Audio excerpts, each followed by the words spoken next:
Hello, welcome to Story Time with Ryan and Timothy, where you hear the story and the internal adult monologue both.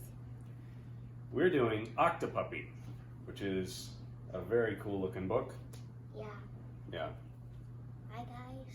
You ever seen an Octopuppy? I'm assuming they're talking about him, right? Yes. All right, let's find out. The Octopuppy by Martin McKenna. Edgar wanted a dog, so presumably that's Edgar. Yeah. But Edgar didn't get a dog, he got Jarvis. Now, a couple of things occur to me right off the bat. One, based on his fancy pants school uniform, Edgar's parents have money such that they could have afforded any well-bred dog, but instead they got him an octopus. So these are rich people with a whacked-out sense of humor or aesthetics. I'm not sure which it is. Jarvis couldn't do anything a dog could do. Being an invertebrate, that's not too much of a surprise. But Edgar couldn't deny that Jarvis was clever. We figured out how to hold ice cream cones. I'll take an octopus that can hand me ice cream any day. Dog show next week. Super prizes. So, in fact, Jarvis was too clever. Edgar thought maybe with training, he's going to train him to be a dog. Jarvis could learn to lie down. Okay, so Jarvis already knows how to lift a barbell, wear a funny outfit, and make himself a mustache. And Edgar is concerned about teaching him to lie down. Edgar needs to go back to school. He does not have very imaginative thinking. He is missing a very lucrative opportunity. Ham. Because he lied down, right? Yeah.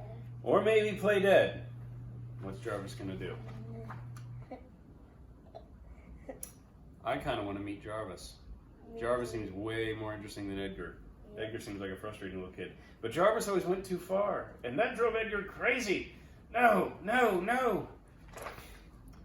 Until finally he told him to sit, and Jarvis sort of mimicked what a dog looks like when he sits. Maybe a little bit. And Edgar was so happy about it, I guess. On the day of the big dog show, however, Jarvis could only be himself. Now, let's again revisit the fact that Edgar is frustrated he won't sit. Yes. But he's playing the piano, doing ballet, playing the drums, wearing a Carmen Miranda hat, juggling flaming torches, and playing cards. This guy wins every contest I've ever heard of. But the car is on fire. The car is on fire. Well, you know, he's not perfect. But seriously, Edgar doesn't know what he's missing. When Jarvis decided to leave, he wrote a little note. "I'm sorry I was a bad dog," and flushed himself down the toilet. It's a very poetic exit. Edgar knew he had been wrong.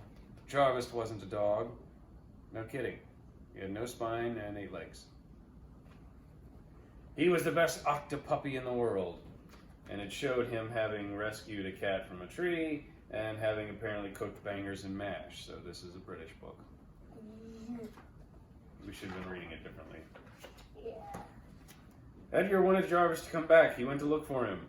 For some reason, he went to the fishmonger and a police officer and on television and rode out into shark-infested waters to ask a fisherman. Edgar was determined, I give him that. Jarvis was nowhere to be found.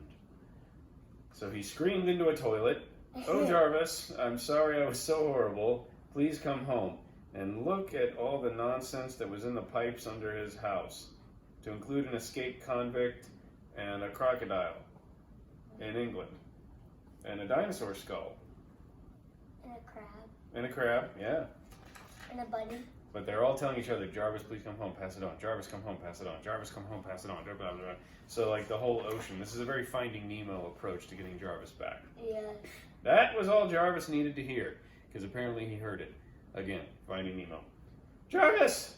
He came back and wrapped him in a really big, wet, squishy, probably kind of icky smelling hug, and they had an incredible party. "Welcome home, Jarvis," to include the convict, which is an interesting invitee. Alligator. Oh yeah, the alligator. So Edgar continues with his good decision making in terms of who he allowed to come to the party, right? Yeah. And look at the crab. That's a fun book. Those are some fun illustrations. Well, that is it for Octopuppy. Thanks for joining us. Bye, guys. I love you.